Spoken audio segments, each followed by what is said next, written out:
areas include the history and historiography of communist Poland, memory politics, and oral history.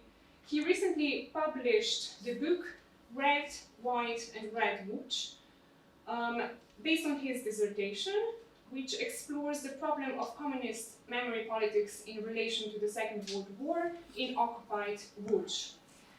So we are very much looking forward to hearing more about this topic, which is also very relevant in Slovenian context. Andrzej, the floor is yours. Thank you. Thank you very kindly for the invitation to Ljubljana.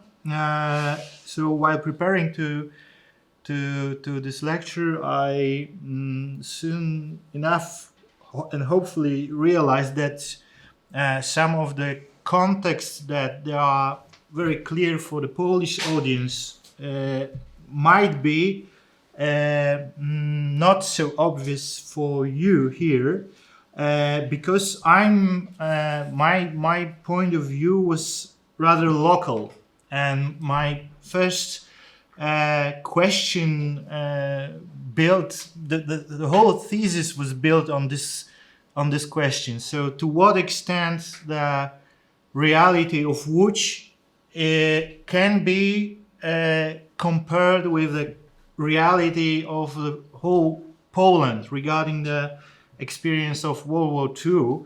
And in order to give you some context, I will start with a brief remarks on Łódź as a historical phenomena in Poland, because to some extent it was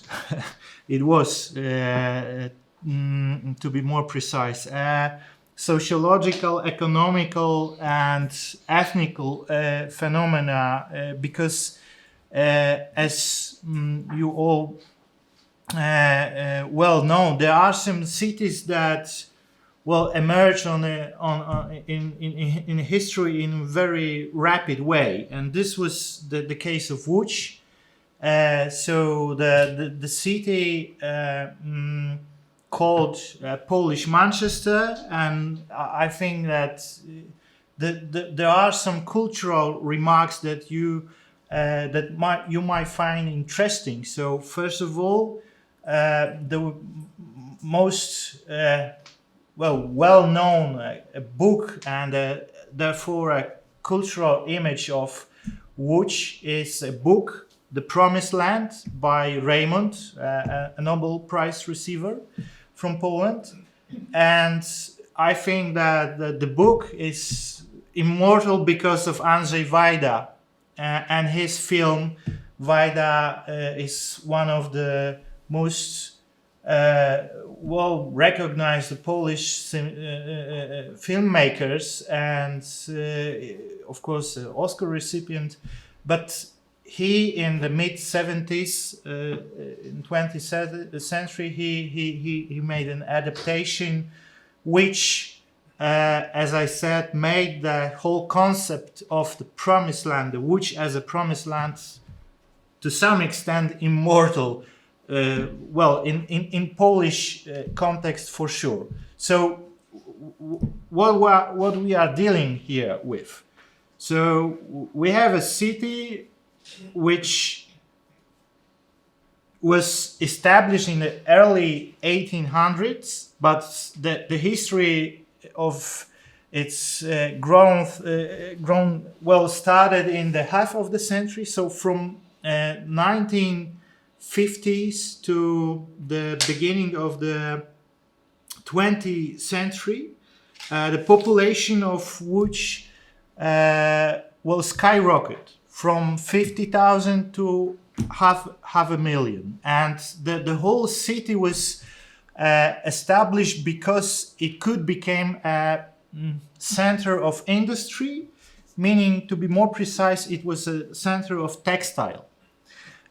Before, there was no custom border within the Russian Empire, because Łódź, of course, was a part of Russian Empire. The city could grow very rapidly, and Raymond's book is about this phenomenon. And we can look at this phenomena, I would say, from at least two perspectives. So Promised Land as a myth of a self-made millionaire, a city that gives you opportunities which were not allowed to you before. So you can forge your own destiny there. And on the other hand, well, this is an evil city. This city will tear you apart. This city is corrupted, is full of violence, economical, sexual, name it. This is a battlefield. So there are winners and there are losers, obviously. And this is the most famous quotation from the book, as well regarding the film is also very well known.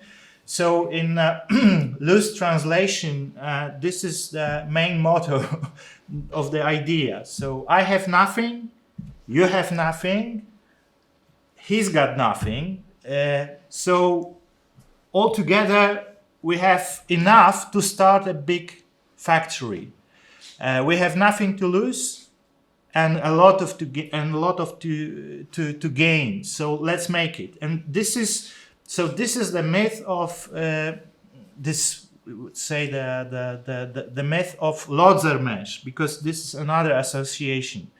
People who were successful in pursuing their dream of becoming millionaires, they were called Lodžu.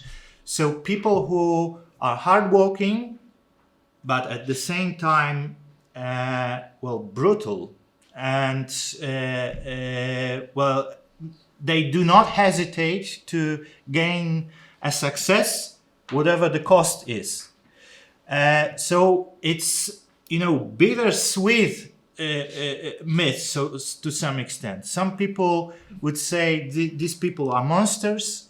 Some people would say, well, this is how you achieve a success in such an environment.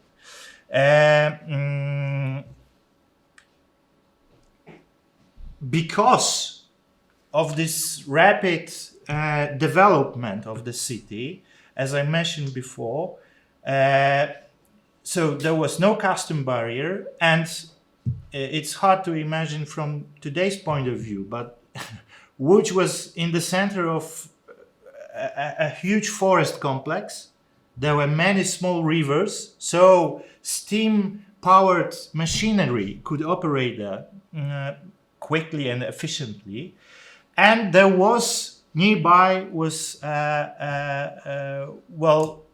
Warsaw-Vienna railways system. So it was very easily connected to the whole environment, economical environment of Russian Empire and Habsburg and Hungarian Empire. But on the other hand, because this is what was the most crucial point of reference for me, it was a city of real social struggle with really strong economical and social tensions. Therefore, there was a real one, not imagined one, tradition of leftist movement there. And soon enough, people would know Łódź not only as a promised land, but as a red city, as a imaginary capital of Polish and at the same time social movement. But we need to take this into consideration also. So these are two most prominent examples of the real social battle which took place in Łódź. The Łódź rebellion, the huge strike of poor, underpaid workers of Łódź, and the revolution of 1905, of course, it's not only the case of Łódź, but also huge industrial centers in Russian Empire. But so we have this real social tensions and the real grassroots socialist movement, or even communist or pro-communist movement. And on the other hand, we have a mixture of ethnicity within the same city. So this is data from official Polish census conducted in 1931, and so we have in total approximately 600 inhabitants, 600,000, of course, inhabitants of the city, and almost 2/3 of them are Poles, but almost one third are Jews. And we have a small percentage of Germans. And why this is so relevant to me? So, as you can imagine, the World War II changes everything regarding the population of the city and the ethnicity ratio. But also, in what was the most important thing for me, which does not fit into any common pattern of narrative about World War II. Meaning, I would say there are at least 3 main motives in the mythology of World War II as of any such a violent event. So we can discuss the problem of victimhood. We should also consider the question, who are the perpetrators? So who should we blame for this whole event? As well as, we should point heroes. And these are, of course, this is not my concept. I'm using. I won't go into details to explain the whole analytical frame of my research. But to the bottom line was, for me, and it was obvious from the beginning that this myth of World War II, first of all, was crucial in legitimization of new order in Poland after 1945, because, as you well know, Poland became a part of a social bloc, so-called social bloc, and the new authorities, they really seek for, they were in need to legitimize themselves. And because the roots of ruling party were in this period, meaning World War II, the Polish Communist Party, of course, there was a Communist Party before World War II, but as you well know, Stalin at some point dissolved all the communist parties in Eastern Europe, and needless to say, those people who were in charge in Poland after World War II, their political career and their position rooted deeply in what happened in World War II. So for me, the question was how communists in Poland would and will, maybe will is a better phrase here, will combine those 3 elements, meaning perpetrators, victims, and heroes, into the narrative about occupation in Łódź. We should also take into account that, on the contrary to, for example, Warsaw, Łódź was incorporated to the Third Reich. It was called Litzmannstadt. Therefore, it was the biggest, at the beginning, non-German city within the Third Reich. Another reason why I thought this might be very interesting was the, of course, fate of Jews from Łódź. And the population of Jews were close in they were sent to the closed part of the city, and the second largest European ghetto after Warsaw was established in Łódź. But it is also, as Łódź itself, the history of Łódź ghetto was also not so heroic as Warsaw ghetto, because there was, in other words, there was no uprising in Łódź. In Warsaw we have two uprising, ghetto Warsaw uprising, and then, so to say, Polish uprising in 44. We have a strong underground movement, communists and, as we said, pro-London parties, meaning the independent movement rooted in authorities who ruled in Poland before 39. So we have variety of groups, independent groups, who were really fighting German occupation. In Łódź, we don't have such thing. We don't have uprisings. We have ghetto, whose leader is still considered by many as a traitor, meaning Hein Mordechai Rumkowski and his idea of surviving through the work.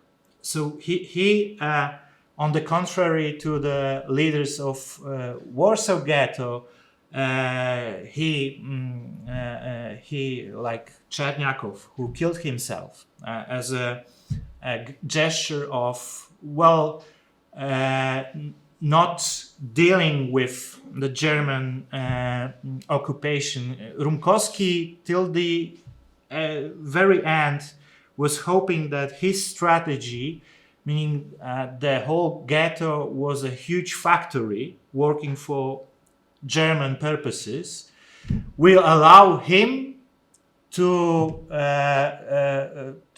safely travel till the end of the war, with, of course, Łódź, the Jews of Łódź. So, as you can see, there were no clear reflections of those three basic motives of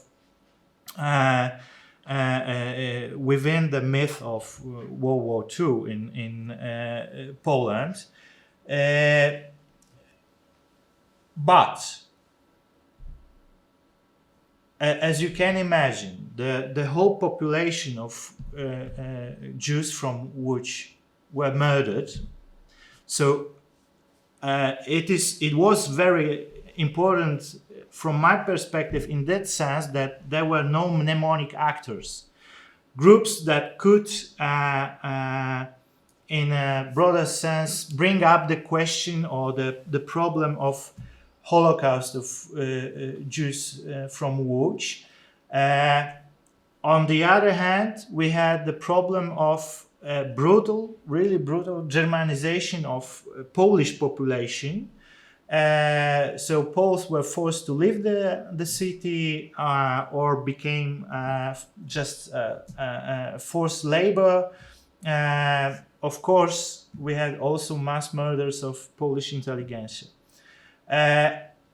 But at the same time, of course, the myth of promised land revived, because as it was in 19th century, Łódź began to be a promised land for those Germans who would like, who had this drive to make a career during the war, basically to make a good business. And for example, the person who was the administrator, so to say, the German administrator of Łódź ghetto, Hans Bibow, was one of the maybe most prominent examples of this new idea that we incorporate East lands and we make them German, from their perspective, German again, or truly German as they should be. And this opens a huge possibility, for example, to make a fortune. And Bibow did make a fortune because of the enslaving Łódź Jews. While conducting my research, I was also looking for photographs, and it wasn't easy. Even though there are many, maybe not so many, but there are few good sources of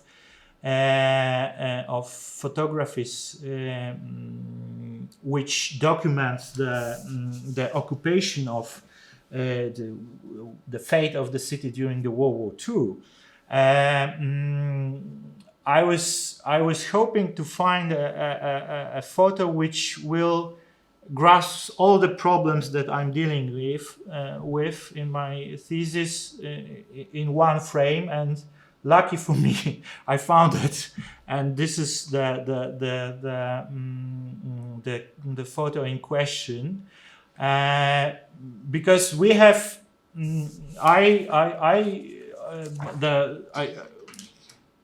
soon enough I realized that while analyzing the politics of memory, communist politics of memory regarding Łódź under the German occupation, we should consider, above this analytical frame that I mentioned before, we should consider at least 3 case studies, meaning the underground movement, and to be more specific, the communist underground movement, the fate of Łódź ghetto, and the motive of martyrdom of Poles, Polish martyrdom. Because there were 3 main threads in the politics of memory, and soon enough I realized that those 3 motives are combined and interact with each other on many occasions. And another crucial point of reference is what I told you before, the case of Warsaw. So the politics of memory in Łódź was to some extent a reflex of what the communist authorities tried to build, so to say, regarding the Warsaw experience of war. So this is a picture of a monument established in 1971, and to be honest, it's still one of the most impressive monuments in Łódź. There are not a lot of them, but still, from the artistic point of view, taking aside the political context of this whole enterprise, it's still moving, and still because it refers to the real tragedy, but it emphasizes only the Polish martyrdom. So this is a monument called a Broken Heart, and it's dedicated to the victims of camp for Polish youth. So Germans during the occupation, soon realized that there is a problem of Polish children and Polish youth, which they should approach. So how can they resolve this problem? So we will establish not a concentration camp, it's to some extent labor camp for troubled youth.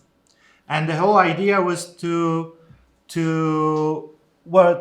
socialize them to the German state.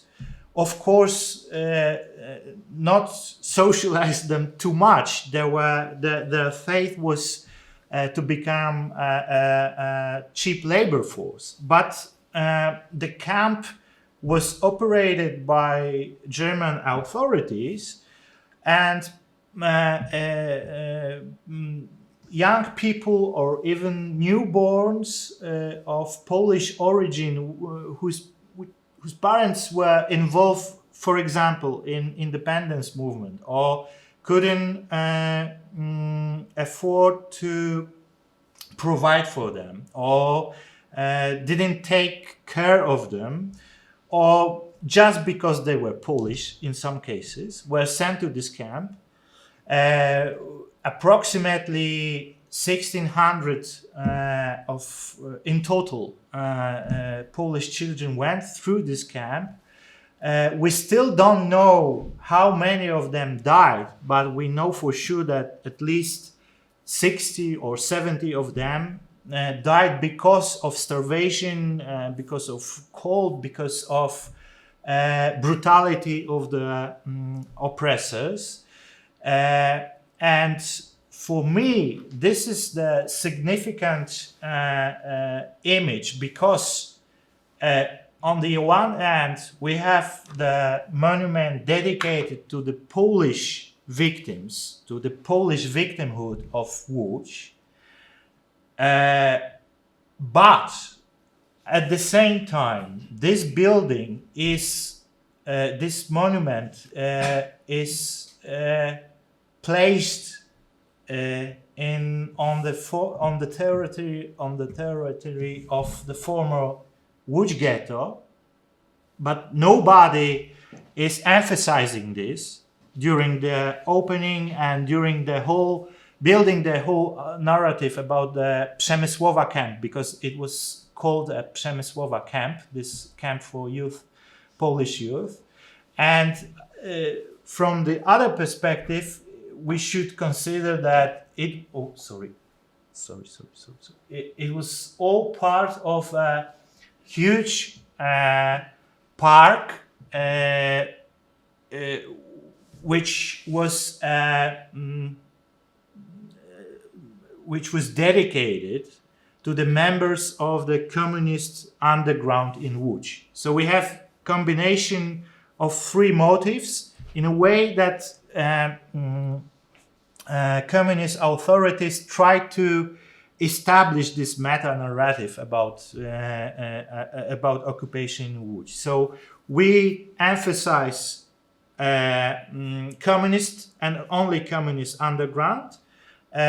We combine it with the Polish martyrdom, and we get rid of the memory of the Jewish inhabitants of our city. Needless to say, as you can imagine, because this is also a common thread in all the former socialist bloc countries, this communist movement was rather small.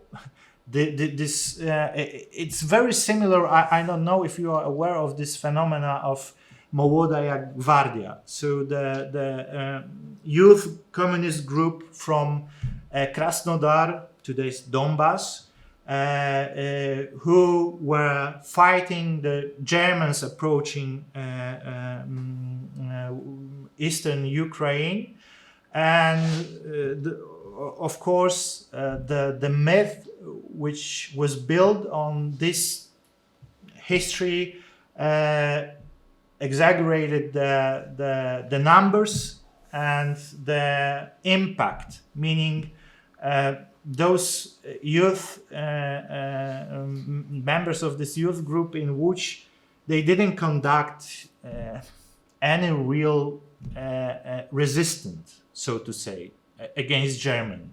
They were just reading books, they were just supporting each other, they were colleagues, they were friends, but in the perspective of communist politics of memory, they became heroes, really fighting for the freedom of their city, even though they, from our perspective, they didn't fight with gunfires, then they didn't, I don't know, as in Warsaw, they didn't assassinate an SS officer, they didn't create an organization so big and so influential that could start an uprising. There were just few of them, but after during the communist era, everybody knew about them. Everybody knew about their lives. Everybody should know their names. There were streets named after them. There were parks. There were books, numerous books published about their history. So it was to some extent an invention, invented heroism. At the same time, communists tried to, because those motives were strongly connected. At the same time, communists tried to obtain, to somehow exaggerate afterwards the motive of Przemysłowa street camp, as I said, and simultaneously they get rid of any members of Jewish community who, well, not get rid as they kill them, but they hush them.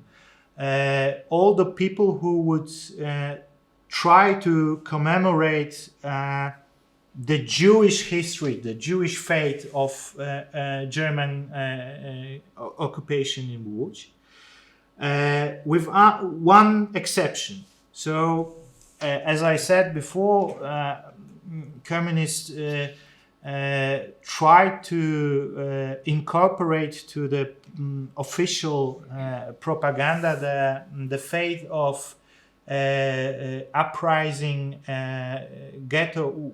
Warsaw Ghetto uprising, but there is a price to pay. So you can talk about your uprising, but you should emphasize that the leaders of this uprising were, if not communist, then pro-leftist. And to some extent, the same pattern occurred in Łódź, because, as I said before, the whole ghetto was one big manufacturer. There were, of course, some underground Jewish leftists who were trying to, develop some sort of resistance. But first of all, as we know already, it was just a margin, because there were other politics, other parties involved in the political life of Łódź ghetto, and as the people on the other side of so-called Aryan side of the city, they couldn't achieve more, but even though authorities came to conclusion that on some occasions, those former members of underground communist movement in Łódź ghetto can be promoted, and therefore the class version of, so to say, of the class struggle version of the history of Łódź ghetto can be promoted, but also in this case there was one big limitation which authorities introduced, meaning that while talking about Jewish communist movement in Łódź ghetto, we should also consider and promote the motive of Poles helping Jews in the ghetto. So this is not only a history of your suffering, it's also a history of Poles helping you. And this is the condition under which we can introduce your experience into this official politics of memory. During my research, I even found a clear example how those, because this is another thing that I was able to show in my thesis. Even though, of course, there was this top-down politics of memory established in basically most of the time by party or by some other institution, by official institutions of Polish state, of Polish communist state, there were grassrooted organization or groups of memory, as we could say also, that were negotiating with authorities. And this was really interesting because I did a very deep research in archives, and I was lucky enough to find examples of real-time negotiations between those memory groups and authorities. And for example, one which really struck me was a negotiation within this Jewish experience, I mean the Jewish communist experience, between two former victims of Łódź ghetto with communist affiliations, who were trying to make a documentary about Łódź ghetto, and of course the officials, without their permissions, you couldn't create and then show a documentary in Poland. So we had this institution for cinematography, and of course censorship was also included. And so first of all, they read this. They read the script. So, and there was some limited discussion. But then the first version of the film was prepared, and there was the collation of this material took place. And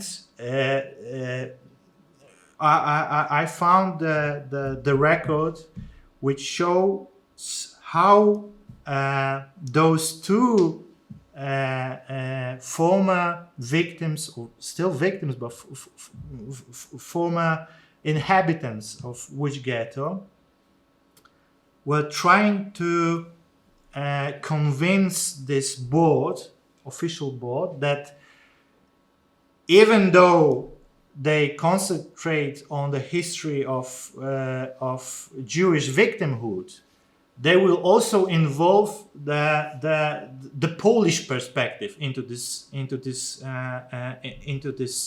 documentary, and we should remember that both sides, meaning the imaginary Polish and Jewish side in this case, were communists. So it was a discussion within the same group. And it was very clear while reading this document that it was no longer a discussion between communists, but discussion between two memory groups, meaning the Jewish experience was on the contrary to the Polish experience, or imaginary experience in that case. So it was striking that even though those are people who really believed in socialism and communism at the time, they had to negotiate their experience within the experience of majority. Another thing that really struck me was now I will switch to the Przemysłowa camp. So as I told you, it was a facility for, so to say, troubled youth. But of course, Germans overused this term on this occasion. But nevertheless, I would say the most important part of building memory based on the experience of Przemysłowa Street was a trial of a former member of this squad, which of course was entitled to re-educate those young people. So the problem, the only problem was that this person was not German. So the authorities concentrated on this so she, because it was a woman, she wasn't treated as a Pole because of course not of course, but lucky for the authorities, she was a Volksdeutsch, meaning she signed up for the German list. But she couldn't speak German. She was socialized in Polish schools before the World War II. So, this was a tricky one. Another problem was that even though, of course, the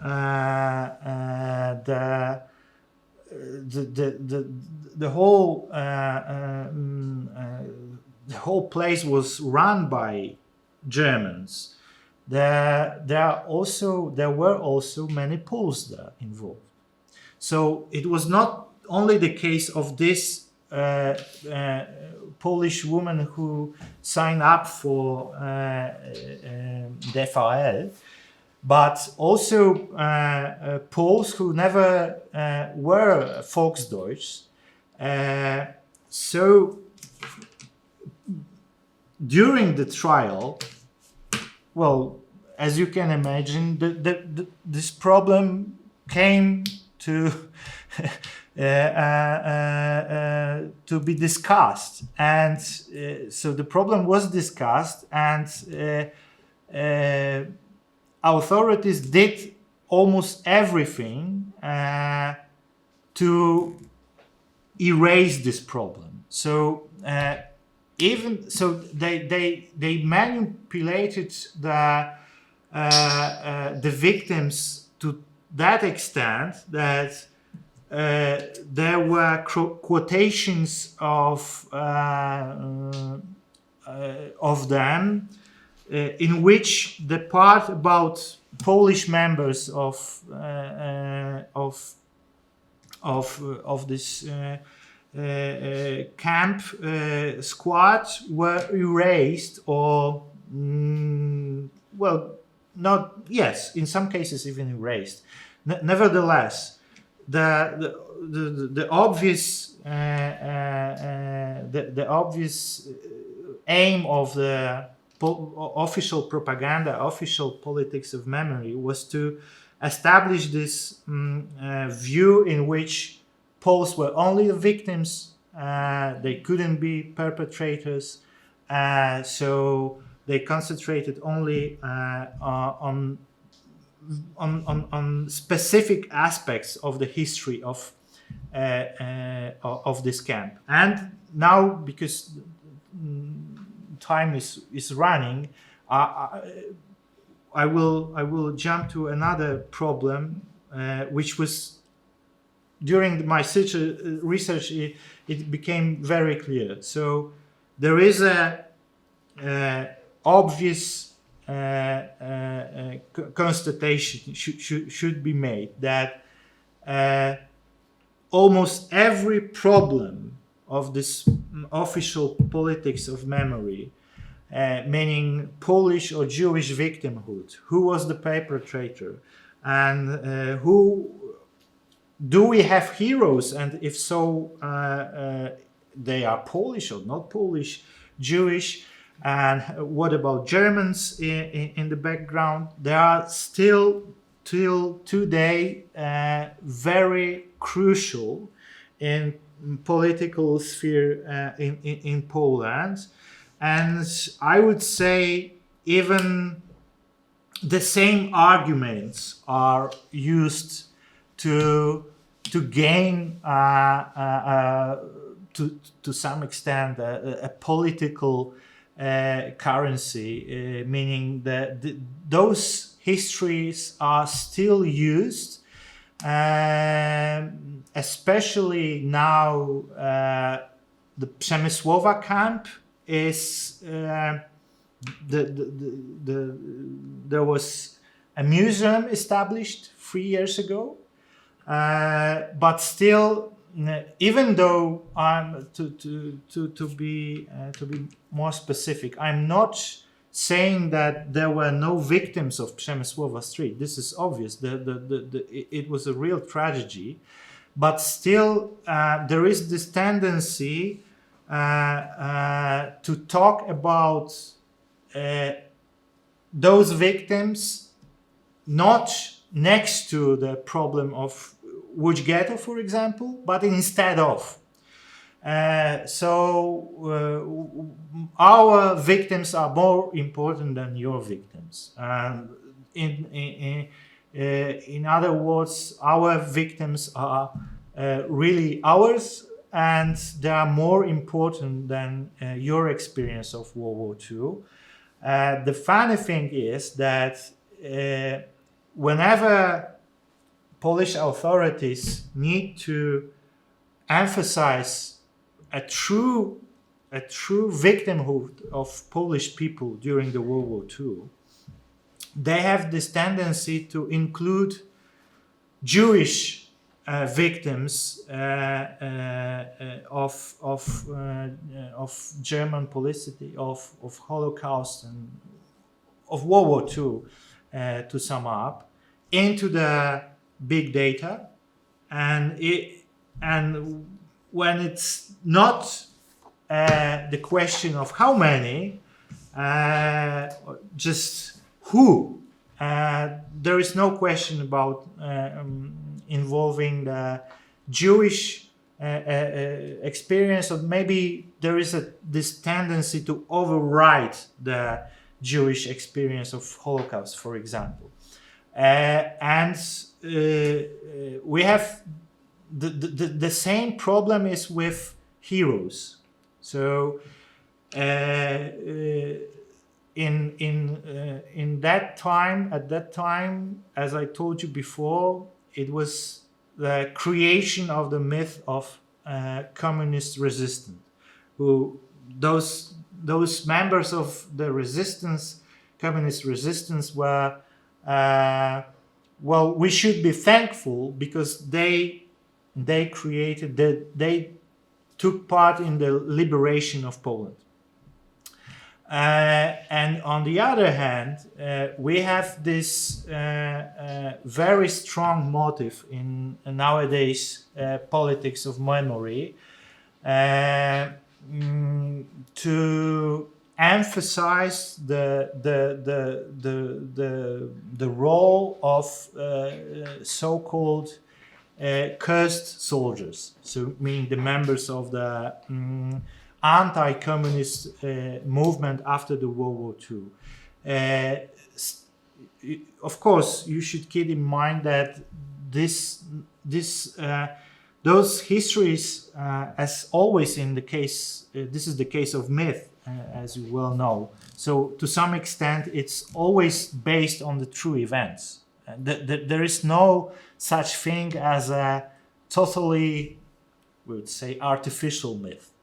It has to have some resemblance to the history, meaning to the factual events.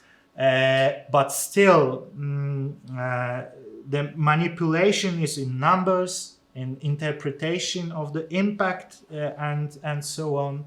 And therefore, in conclusion of my thesis, I try to emphasize that, you know, both institutions, analytical patterns, and these negotiations are the same, basically. So in other words, this is the history that will unfortunately I can only assume, but nothing else comes to mind when analyzing what is happening nowadays in Poland. This is a history which will never end. This pattern of this mixture of victimhood, martyrdom, and heroism will go on, and it is obvious that this is the most common platform to communicate your agenda.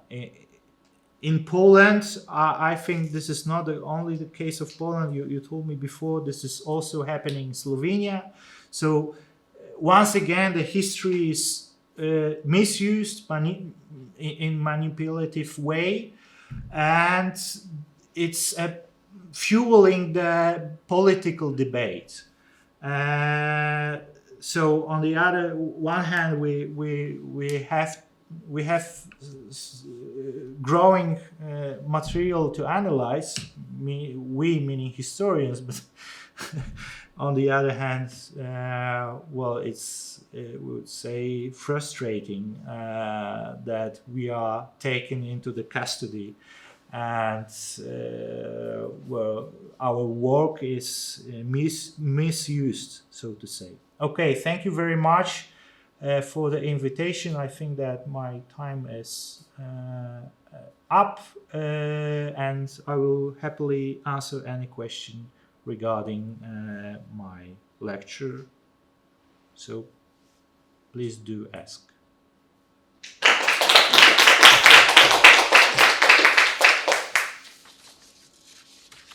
Okay, thank you very much for this interesting and very, how to say, sounded somehow familiar all the time. And yeah, are there any questions? Not yet. I have one. Yeah. I start you. Yeah. I have to develop my question. Okay, yeah. I would like to ask you about the recent situation connected to the war in Ukraine. Yep. Is it changing the myths or changing the public debate, changing the also historiography? How is it affecting like this public space and historical scholarship? Is it or is it not? I'm just wondering, like, is it reflecting or it has no impact? Also maybe on this Ukrainian-Polish ties, which are very complex, problematic, and so on. So just like a very recent question, but it would be, I've been wondering many times myself and I didn't find a good answer. Maybe you could clear it up a bit, if it's possible. Okay, should I answer now or? Yeah, okay.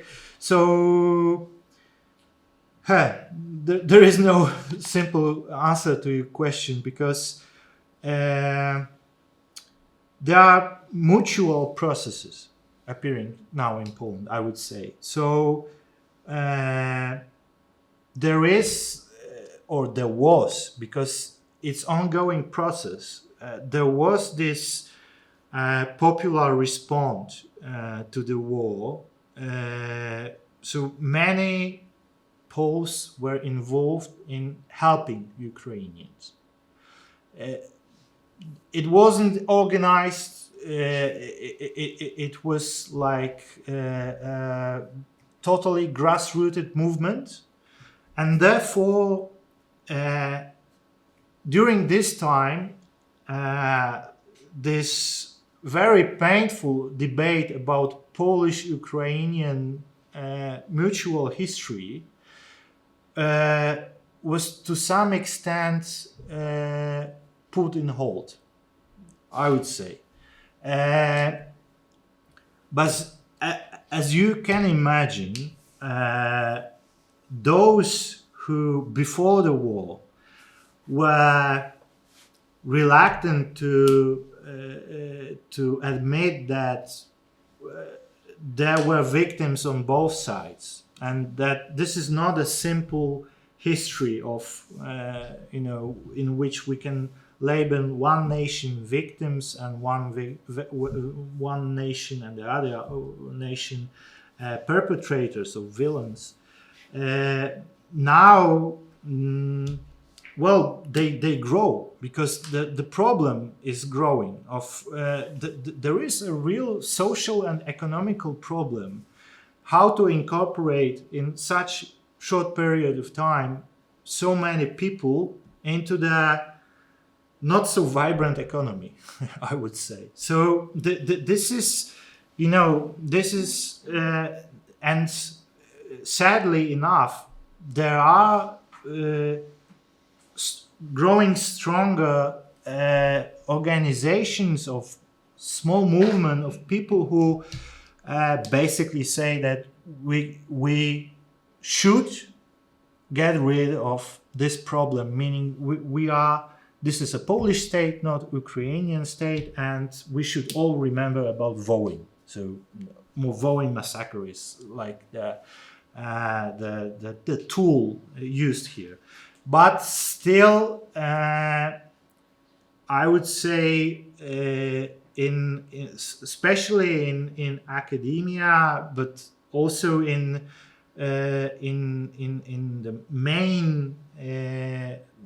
the main part of the public debate is still pro-Ukrainian, and lucky enough, I would say that this very needed and very professional point of view in which this is not a simple story, because this is, as you all well know, this is the main problem here. The popular opinion wants a simple answer, and in most cases there is no. And all of articles and all of scholarship is basically emphasizing that the complexity of the situation, historical situation, political situation, and this is not what media or common people want. They don't want another, abstract discussion. But I think that this really could change things in Poland, because many of Ukrainian scholars were invited, and they are working now in Polish academia. There were even before the war, especially in Lublin, Krakow, Warsaw, there were many students from Ukraine, and for obvious reasons there are plenty more now, but this is not only this. There are also initiatives which ambition is to establish a real solid and honest debate between two sides. So in that, answering your point, in that sense, the landscape changed, but because of the complexity of the problem and the real social and economical issues which Polish society is facing now, I don't know how it all will turn out.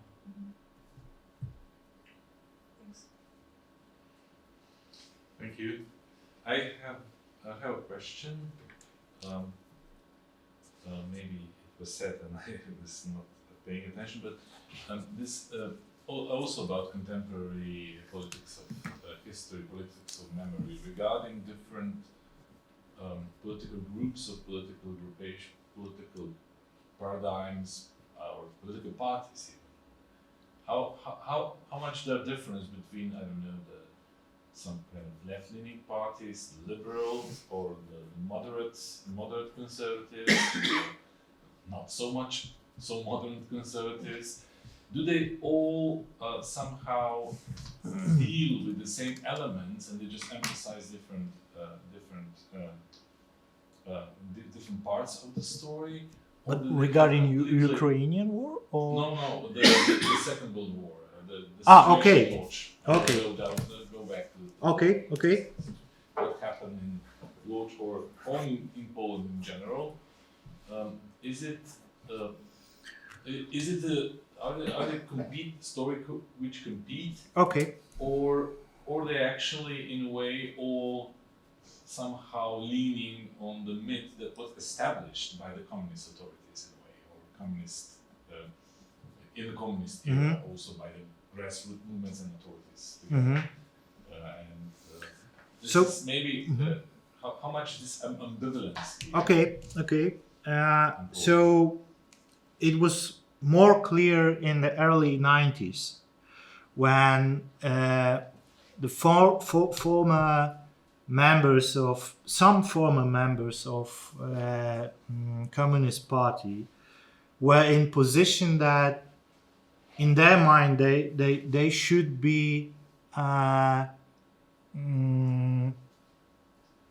helping and defending the good name of veterans of communist movement. So in their opinion, the fall of communism was, of course, it was inevitable to some extent, but it on the contrary to the Solidarity movement members, they said at the time that this is not a true history of World War II.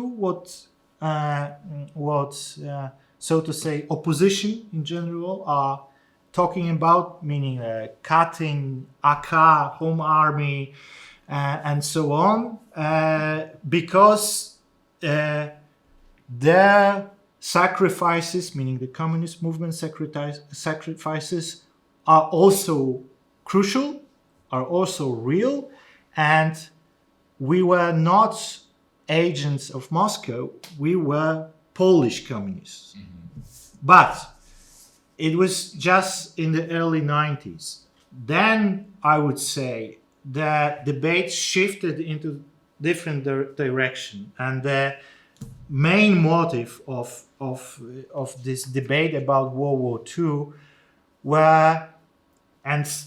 it was and still is the debate about Polish experience of World War II in general. Are we victims? If so, every Pole is a victim?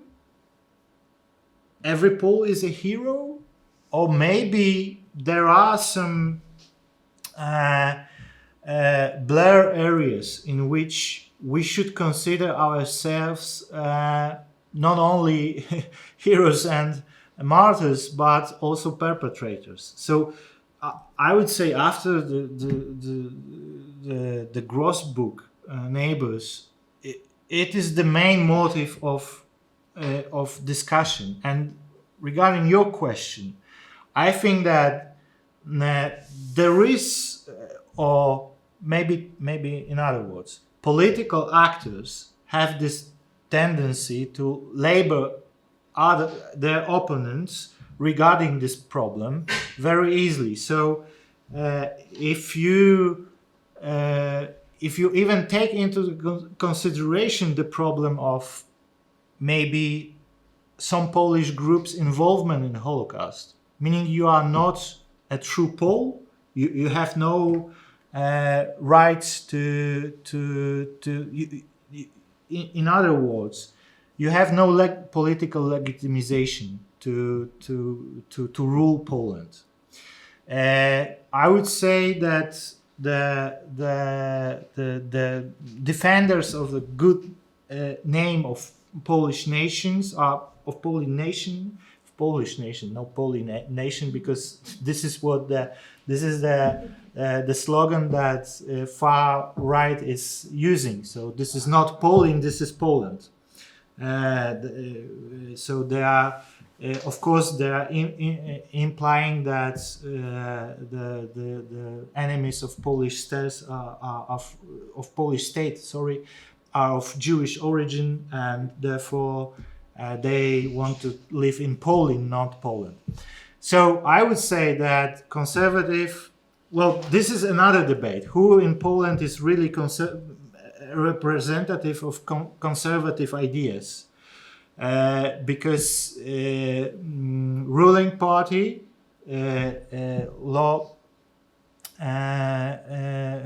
peace is has this. Well, they label themselves as right and conservative. In which case, some conservatives might feel offended, but still, the main, I would say, partition in this debate.